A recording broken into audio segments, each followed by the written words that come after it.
The Kansas City Chiefs survived in overtime and are facing the Jaguars this week. And Kansas Jayhawks are going bowling. I have everything you need to know right here on the Best of Everything. You are listening to KC Sports Network, the #1 podcast network for today's Kansas City sports fans. With former players from your favorite teams, informed perspectives, and former insiders, this is the place for you. KC Sports Network is proudly presented by Emprise Bank, your partner in possible.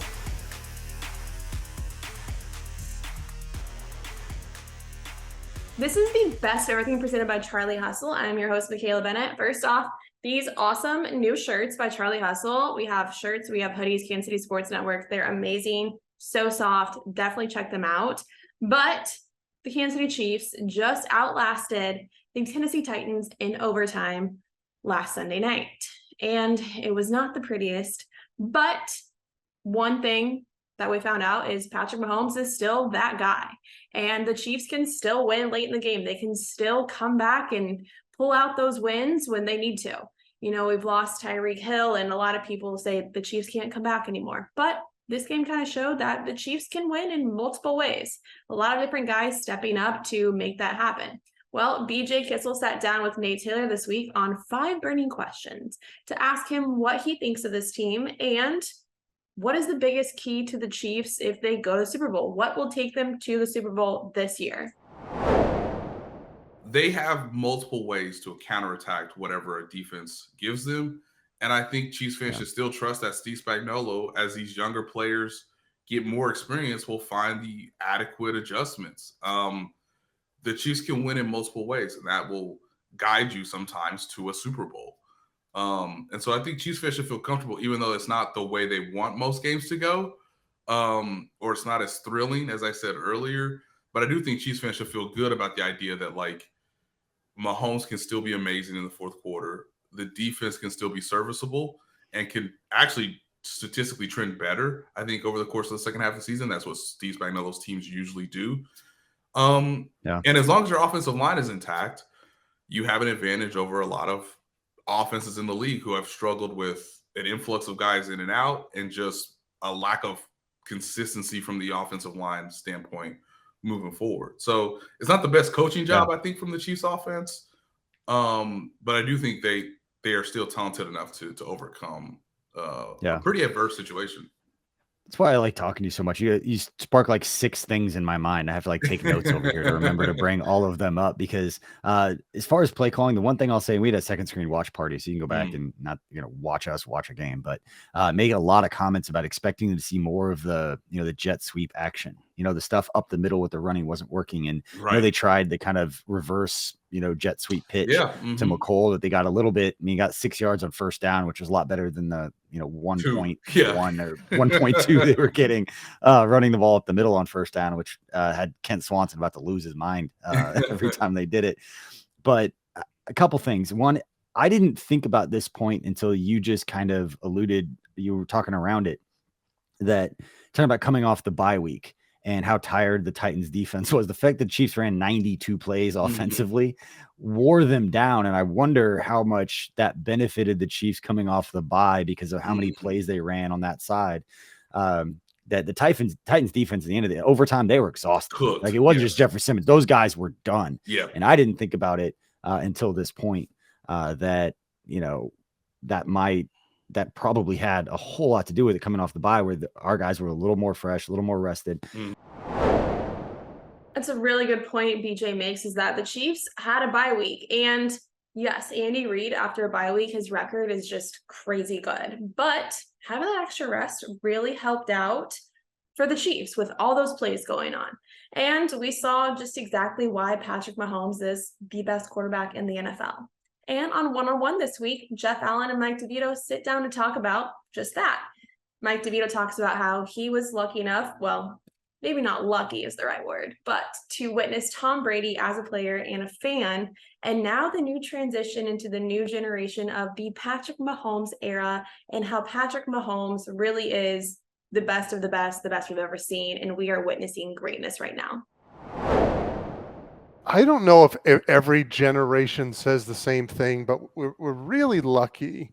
And as a player, I wasn't very lucky, but I was lucky to be alive and be able to witness Tom Brady's career, right? I mean, nothing has ever come close to that at any position. I mean, arguably any sport, what he's done is incredible. But now, so I got to see that, and now you get to see Pat Mahomes, who's coming up and just, again, the same thing. This is level of dominance that's just, it's otherworldly to watch him play. And, you're lucky as a football fan, lucky to get a chance to watch these guys in their prime. I mean, it's been incredible. You see Pat's name back into MVP as an MVP, the top guy for MVP. And I think that's certainly the case. I mean, he's just, I don't know. And I've said this a million times. I don't know how, as a defender, you prepare for that. I mean, I don't know. So many things that you can get from Kansas City's offense, right? You can get these elaborate and abstract run games. You can get 80 pass plays. I mean, it's just, you just never know. It's so diverse. And with Pat Mahomes and the other weapons, I couldn't imagine being in a defensive room and trying to break that down. I do want to go big picture real quick though, Jeff, because I compared this year to last year. And the one thing that I really like about this year is, even though some of these games have been ugly, we're winning the close games, right? We're finishing these games. If you remember last year, a lot of these games were close games and we were losing those games. Yeah, the difference between last year and this year is different. I mean, last year we weren't winning these tough games that were close during the regular season, and it drug on to the playoffs. We lost the AFC Championship, in a close game to the Cincinnati Bengals in the same fashion that we did in the regular season. So it's really encouraging seeing them bring out these regular season games in tight fashion. Tennessee, they figure out a way to make the game ugly. They do that against every opponent. You're kind of forced to play their style of play because they have a dominant running back. It's almost like early 90s football. They're going to come out, they're going to run the ball, play sound defense. And sometimes that's tough because you're not going to have as many possessions. This game, I know we dominated the time of possession, but normally they're dominating it. So it was good to see us pull it out, especially a close one. Jeff Allen definitely said it right there that, winning those key games are important. And the Chiefs, there's a lot of questions headed into this season of if they were going to be able to still win without Tyreek Hill, without some different personnel. But the Chiefs have proven that they can pull out those tough wins. They can pull out those close games and come out on the right side there. But on Outside the Trenches this week, Nick Leckie, BJ Kissel, and Tucker Franklin sit down to talk about the Jacksonville Jaguars and the game this Sunday. What is the biggest things that the Chiefs should be working on this week? And what are the biggest takeaways they should have from this game? Now, Nick says right here that hopefully the Chiefs maybe try some different things. Maybe they feed the ball to Pacheco a lot, or they just try some different offense schemes because it's the Jaguars and it's not a conference game. It's not a AFC West conference division, and the Chiefs can maybe try some different things out. It's not really a great matchup with the Jaguars. So maybe we see a little bit type of different environment in the Chiefs. I honestly think that the Chiefs will win. And I think I'm hoping that this is when I get the false hope, like the Chiefs are going to feed Pacheco. They're going to just feed Pacheco all day, and they're going to be like, wow, this works. And they're going to kick their ass. I think they're going to kick their ass, but then there's going to be something where they see where Mahomes struggles a bit, and then they turn to the running game like, oh, wow, this helps us out when we run the ball. So I'm thinking 32. I'm thinking 42. 42. I'm thinking 42 to no, they're friends. 35 to 17. But that 7, it'll be 10, and that last second, it'll be like a last second touchdown that why are you running the ball? Let's just stop. Tucker, over under for this game set of 51. Spread at 9.5 still. The spread has had some movement. I think it opened early at 12, I want to say, and then has gone down, which I think has been kind of interesting. If I can pull this up here from DraftKings. DraftKings has actually had the spread at 9.5 the whole time. Fun fact. So I don't know what I was looking at.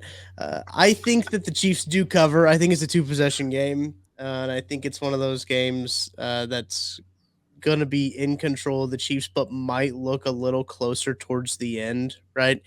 He had a lot of those going in the 2021 season where the Chiefs would like play really good for 2 quarters, like for the first half, and they'd be up.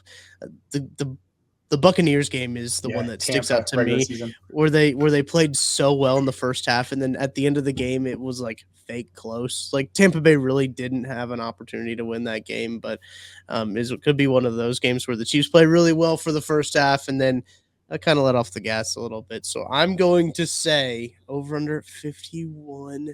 Interesting. Another fact about Arrowhead Stadium: 1-3 over under record.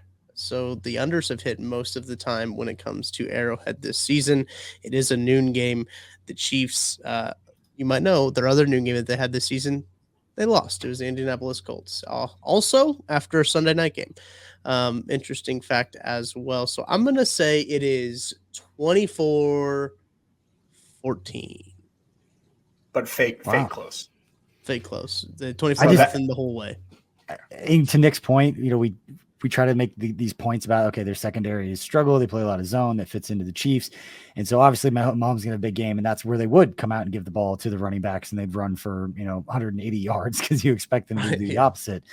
But I just can't sit here and look at a defensive secondary that struggled like they have and not expect the Chiefs to put up at least 35, 38 points. So I'm going to think the Chiefs are going to win about 38-17. I do think Travis Etienne, they're going to give him the ball. They're going to try to slow it down. I think the first quarter might be a little slow, but as soon as the Chiefs get into a rhythm, if they do not get any pressure on Patrick Mahomes, he is going to light up this secondary. And so I'm not going to doubt Patrick Mahomes and the Chiefs offense. I know Nick's wishful thinking is that they're going to run the football. I don't see it happening in this one. If the Chiefs can stop Travis Etienne, I think Trevor Lawrence is going to give him a few. I think they're going to get some short fields. I think he's going to force it a little bit. Steve Spagnuolo's pressure, it doesn't fit well to a young quarterback the way that Steve Spagnuolo likes to send guys and put a lot of strain on those guys. So it's the last game without Frank Clark, as well as he's finishing up his 2-game suspension. So hopefully we see Frank back, and maybe we'll see a George Karlaftis sack this week. That'd be great. He's got to get back on pace here. He's got to average about 1.5. He's got to average about 1.5 for the rest of the year to flirt with that record that I said he was going to break, that I'll bring up every time and wear that one for myself. So.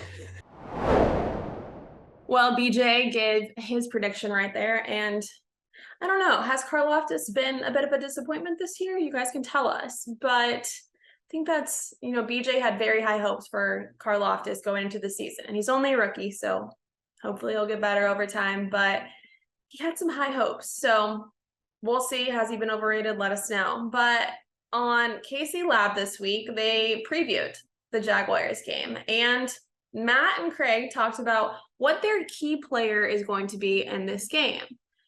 Who is going to step up and who is going to need to make the biggest difference in this game. And they both chose a defensive guy, which is, I think, somewhat something to think about for sure. The guys talked about Nick Bolton, and I think Nick Bolton, I'm going to be biased, from Mizzou, he's been a great addition to the Chiefs. And I think he's someone that no one really expected a lot out of him at first, but he's been a great addition and made some really great plays, and he's going to need to do that more consistently moving forward.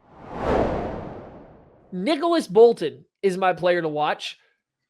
In this game, the Chiefs are going to need more than one splashy play in the fourth quarter from Nick Bolton to win this game, to stop the Jaguars' rushing attack, to stop the Jaguars and Travis Etienne. Nick Bolton will have to show up with his splashy play, not in the fourth quarter, but earlier in the game. He cannot get bullied around. He cannot be late getting to the tackle box. He cannot let offensive linemen free climb up to him and push him 8 yards down the field and then recover by making one run stop late in the second half. Those run stops have been huge. They have been momentum swinging, huge plays for Nick Bolton. They really have, and they have helped the Chiefs team, but everything that's happened in the 3.5 quarters before those plays has been bad. And I think the way this Jaguars rushing attack is set up, the speed and how dynamic it is, if that is the case through 3.5 quarters again this week, the Jaguars will move the ball with absolute ease against this Chiefs defense. I think Etienne and this Jaguars rushing attack is more dangerous against the Chiefs defense than the Tennessee Titans and Derrick Henry were. Woo. Woo. I'll hear it from the diversity of that standpoint. And please, Steve, do everything you can to make sure that Willie's kicking out on ETN in the flat. Please, please, please, please, please. That man is fast. That's not Nick's forte. So please make sure Willie's in the flat. My player to watch this week is going to seem like an obvious one, but I'm doing it anyway. Chris Jones. Chris Jones has had a good year. I don't want to say that he's had a bad year by any means. I think it's been a quieter year, but a more consistent year for Chris Jones. And I think what we're going to see is the Jaguars are going to try and move him off the spot. They're going to try and get him in single blocks in the run game. And that has its advantages and it doesn't. I don't know that the Jaguars guards are good enough to really take advantage of him in those regards. And I don't know that they're especially good enough to be able to down block, with a tackle or something like that when they do try and get these GH counters and things like that we do like to see them get to the edge. I think Chris Jones is going to be living in the backfield at this game because he's going to be able to beat up on these guys in the pass game. I think he's going to be able to chase down and blow some stuff up in the run game as well. I actually think this is one of the splashier Chris Jones games just based on watching this offensive line, watching them try and pick stuff up, and watching them having to deal with guys that are really good. They haven't had to deal with too many of them on the interior so far, but the guys that are good on the interior, they have really struggled against. I think this is a Chris Jones breakout game. Hey, sorry to interrupt, but I have to tell you about some of these strange tall boys of beer that you might see in the bottled water section of your favorite store. Well, it's not actually beer. It's a liquid mountain spring water company from the Alps, and it's called Liquid Death. And you might be wondering, Tucker, why is it called Liquid Death? Well, let me tell you, it's because they'll brutally murder your thirst. That's right. Not only are they going to brutally murder your thirst, they are going to brutally murder plastic pollution in the process. It's wonderful with their infinitely recyclable aluminum cans. They also donate 10% of their proceeds from every can sold to help kill plastic pollution. It's great. They've got 4 flavors. They have regular sparkling water. They've got still water, which is the mountain spring water. And they have mango. They have berry flavored. And they also have the one I like here, the severed lime. I'm going to go ahead and crack it on open. And you can get a Liquid Death at your local Target, Walmart, 7-Eleven, or find a Liquid Death retailer near you with their store locator tool at liquiddeath.com/KCSN. That's liquiddeath.com/KCSN. Well, hopefully Chris Jones has a few sacks and we get those Big Macs, and hopefully George Karlaftis also steps up. But speaking of breakout games, the Kansas Jayhawks are going bowling. They are bowl eligible, and who would have thought that before the season? I mean, it's the Kansas Jayhawks. If you would have said K-State, absolutely, sure, everyone, yeah, won't bat an eye. But the Kansas Jayhawks, Lawrence, they are going bowling. That is incredible. On 8-0 Seats this week, they talk about just that and how the team has really turned it around this year. What are fans going to expect going forward? What can they expect for the rest of the season? The Kansas football Jayhawks are officially bowl eligible, boys. Sounds absolutely insane to say out loud. AB's got a bowl in his hand. You love to see it. I was hoping for a bowling ball, but a bowl will do fine. Boys, I can't believe the Hawks did it. Lance Leipold, absolutely insane. AB, you texted 2 years ago we were 0-9, and now we're bowling, and we still have. I mean, we could rack up a few more wins if we play well these final few weeks. So we're going bowling. B-turn, I'll start with you. How do you feel? What do you think of yesterday's performance, and what do you? I don't know. Just give me your thoughts. Yeah, it obviously feels amazing. They started 5-0, and you start to get worried. They lose 3 in a row, and obviously it creeps in the back of your mind that they could lose out. I mean, no game on the schedule is going to be easy in the Big 12. You had Oklahoma State coming to town ranked. Luckily, Spencer Sanders didn't play. But, yeah, you just said it. Program was winless 2 years ago. Les Miles handed it over to Lance. Winless season. Lance doesn't even get a full off season. We saw it. We started to believe the program was turning at the end of last year when they were competing. They beat Texas, and they hung in all those games we've talked about previously. But it takes over a winless program. They're competing last year, and then this year they start 5-0. They get game day in Lawrence. They're a top 20 program. They're 6-3 going bowling with 3 games to go. I think they can win this weekend. But yeah, yesterday, Ryan, me and you talked about it in the parking lot before the game. We want to see this team put a complete game together and start quick, start fast. Every game, it feels like they're trailing. Obviously, Duke, they came out, they were winning that game, but wanted to come out fast, not let get a freshman quarterbacks. Don't keep him in the game. Start fast, bury them, which we come out 7-0, and then we get to the 1 yard line. We only end up getting 3. So they made it a 10-7 game, and then Bean broke off a 73-yard run, which I saw last night was the longest run by a KU quarterback in KU history, and it was unreal.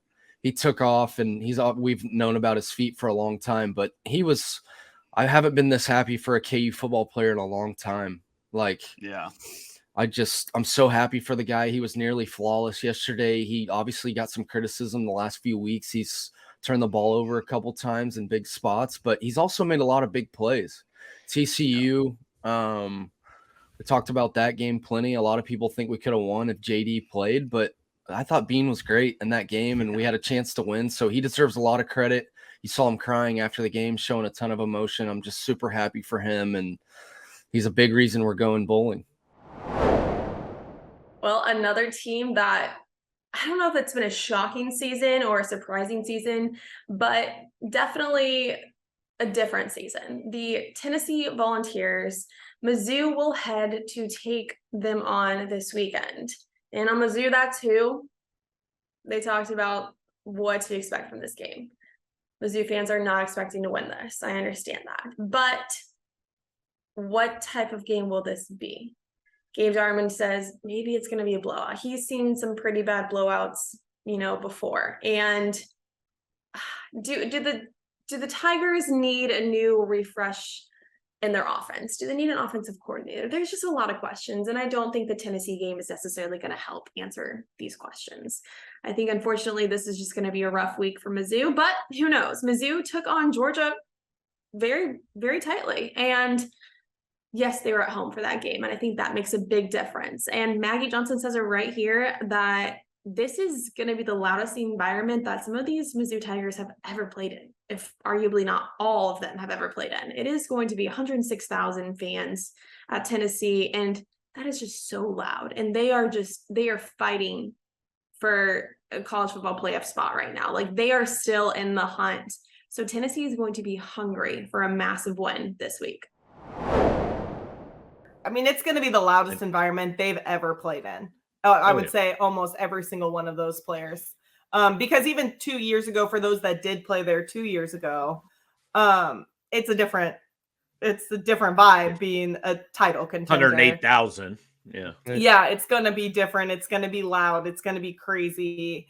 And I think that our crowd helped us, in that Georgia game for sure. Our defense, most definitely. It's going to be hard. It's going to be hard for our offense to hear anything in that stadium. And I saw some Missouri fans coming out of that game saying, hey, well, maybe this sets up well. Tennessee's going to be let down because their season's done. It's not. Tennessee has every chance to still make the college football playoff. I think a pretty good chance. So they still have everything to play for. And somewhere below the surface in this is, I doubt Josh Heupel has a lot of sympathy for Missouri fans. And I doubt Josh Heupel in Tennessee have a lot of sympathy for, even though he didn't mean it the way it was taken, Missouri's head coach who kind of threw a barb at Tennessee again before the season started. I can't remember the exact comment, but it was something about, their record, or what his record could have been against Tennessee using not ineligible recruits or something like that. I don't know if you guys remember that. It was preseason, and he meant it as a joke. He meant it as saying, kudos to Tennessee. I'm 0-2 against them. They've kicked my ass. But that's not the way it came across or was taken by Tennessee fans. Right. Yeah, I did actually forget about that until you just mentioned that again. But you know what's I mean, if the question is, has Eli Drinkwitz taken a shot at this team Missouri's about to play this week? The answer is usually yes, if we're being honest. right. But we lost by 40 something last year. So it's I mean, I'm already hurt. Truly, they can't really hurt me anymore. I mean, I'm sure they could, but I mean, I have seen 73-0 and 66-0 at Missouri.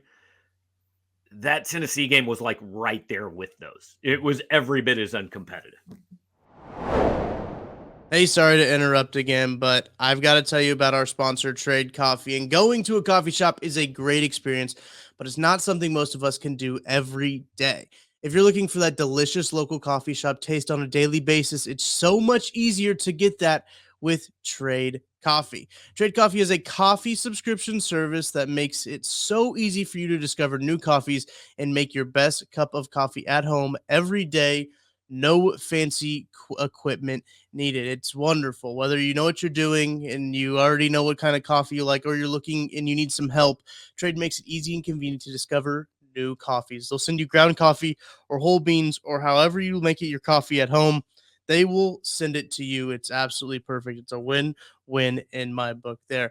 Here's how you got to do it. You're going to upgrade your coffee today with Trade Coffee and let them take the guesswork of finding your perfect cup. Right now, Trade is offering listeners a total of $30 off their subscription plus free shipping at drinktrade.com/KCSN.